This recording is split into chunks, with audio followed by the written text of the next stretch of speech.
मन मंदिरा गजर भक्तीचा.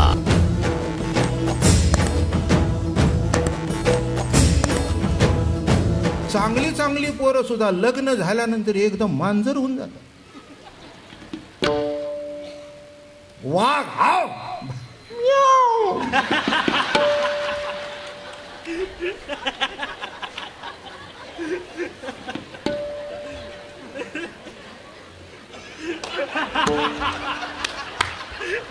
हंडे, मी त्याला हात जोडले नाही, त्यांनी मला जोडले म्हणून मी जोडले.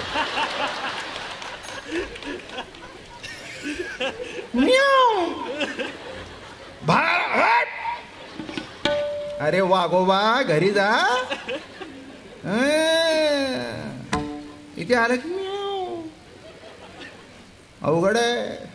भाग्य तरी नव्हे धन पुत्र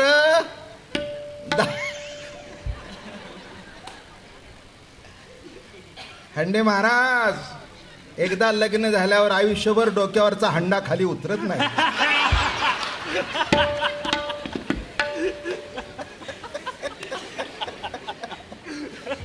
हंडा उतरला तरी चुंबळ राहतेच. महाराज तुमचं व्हायचंय अजून.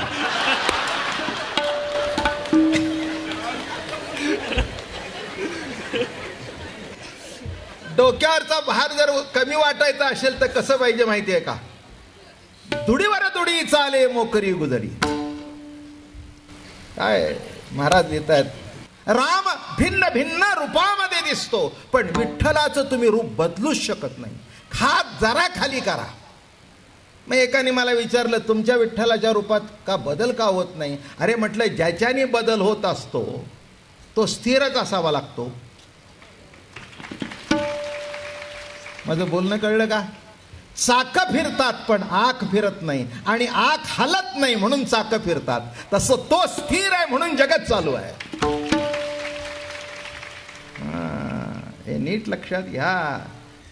कुणाला वाटतं मी ब्राह्मण आहे, कुणाला वाटतं मी क्षत्रिय आहे, कुणाला वाटतं मी वैश्य आहे, कुणाला वाटतं मी शूद्र आहे, कुणाला वाटतं मी शिकलेलो आहे, कुणाला वाटतं मी शिकलेलो नाही, कुणाला वाटतं मी पुण्यवान आहे, कुणाला वाटतं मी पापी आहे.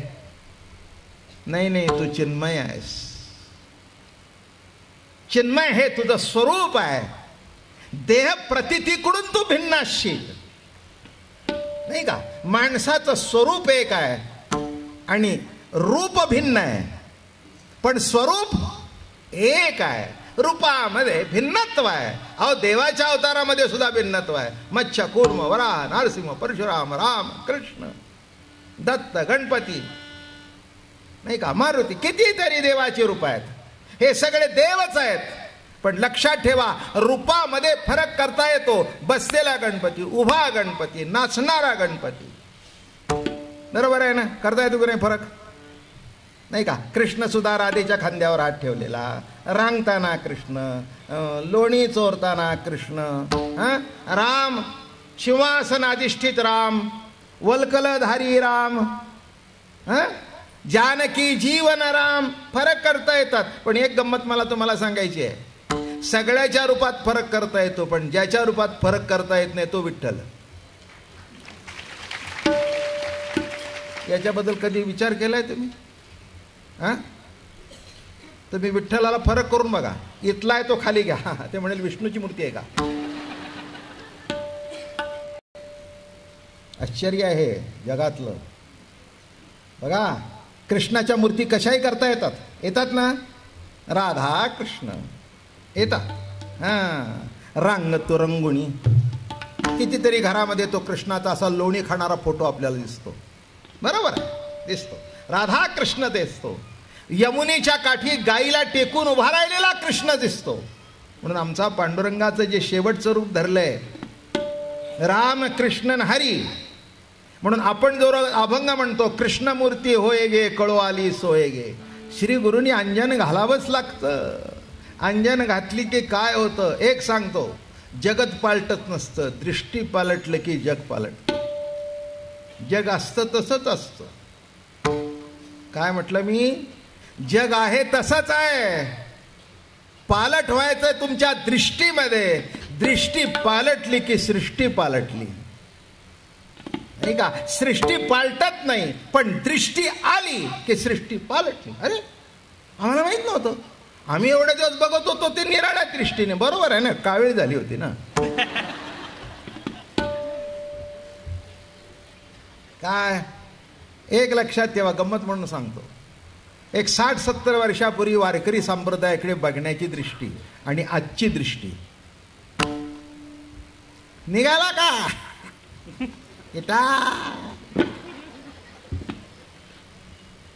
त्यांचंही काही चुकलं नाही. त्यांचं काय चुकलं? त्या काळामध्ये त्यांना असं वाटायचं हे कुठे निघाले, काम धंदा सोडून सगळे इटाल करायला. आज सगळे म्हणतात वंडरफुल.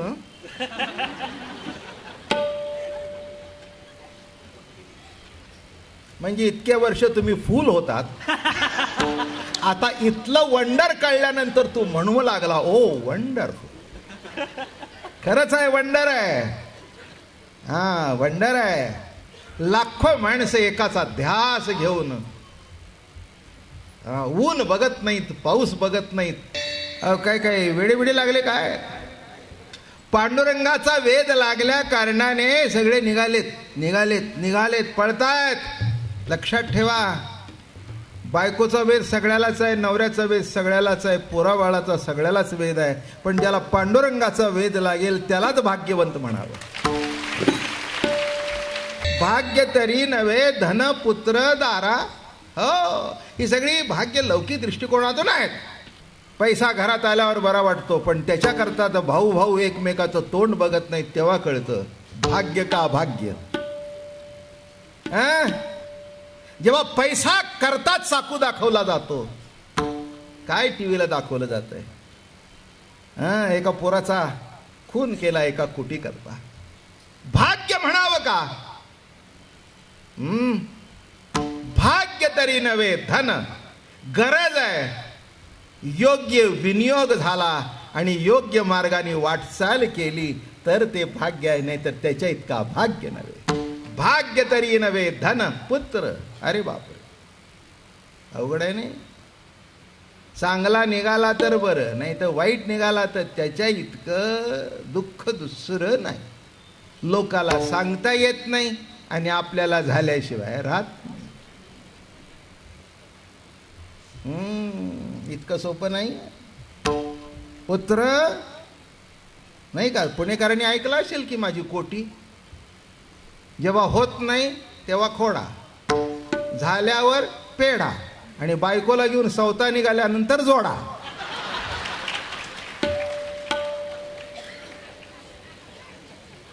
एवढ्या वर्ष तुम्ही ऐकून एक माझं वचन हे जोडलं नाही.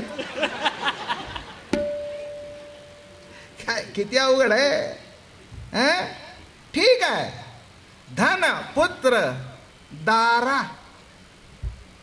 दारातूनच म्हणते की उशीर झाला. म्हणजे माझा आपला दाराचा अर्थ हाय. दुडीवर दुडी चाली मोकळी गुजडी, ध्यान लागो तैसे हरी, तुझ्या चरणी तैशा परी. तुकाराम महाराजांनी असे ते हंड्यावर हंडे तुम्ही कोकणपट्टीत बघितलं असेल. आता हे कशाचे हंडे आणि काय, नुसतं हे फिरवायला सुद्धा अवघड.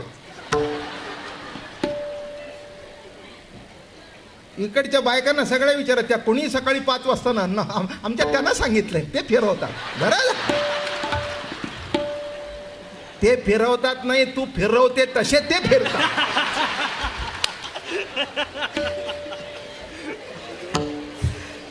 दुडीवर दुडी, दुडीवर दुडी, दुडीवर दुडी चाले मोकळी. हो, ते म्हणजे त्याच्यातला दृष्टांत कळला का? एवढा हंडा, त्याच्यापेक्षा लहान आणि एक असं, आणि मग ती की नाही अशी अशी चालायची. म्हणजे दोघी चौघी, काय ग सासू कशी आहे, काय ग नवरा कसा, कशी काय तुझी तब्येत. म्हणजे डोक्यावर एवढ्या उतरंडी घेऊन सुद्धा कधी हंडा पडत नाही. म्हणजे बोलते 12 विषय पण लक्ष त्याच्यावर. तसा जीव संसारात रमतोय, हंड्या अनेक आहेत पण लक्ष कृष्णावर. जीवनातलं ओझं जर कमी व्हायचं असेल तर म्हणा कृष्ण कृष्ण जय कृष्ण कृष्ण कृष्ण कृष्ण जय कृष्ण कृष्ण कृष्ण कृष्ण जय कृष्ण कृष्ण कृष्ण कृष्ण जय कृष्ण कृष्ण कृष्ण जय कृष्ण कृष्ण जय कृष्ण कृष्ण जय कृष्ण कृष्ण कृष्ण कृष्ण जय कृष्ण कृष्ण जय. लक्षात ठेवा, त्याला ध्यान म्हटलं. हो, काय म्हटलं त्याला? ध्यान आला गो तैशा परी, ऐशा परी, तुझ्या चरणी तैशा परी. तुझ्या चरणाला असं ध्यान लागो की एकही दिवस अहो पडेल काय हंडा.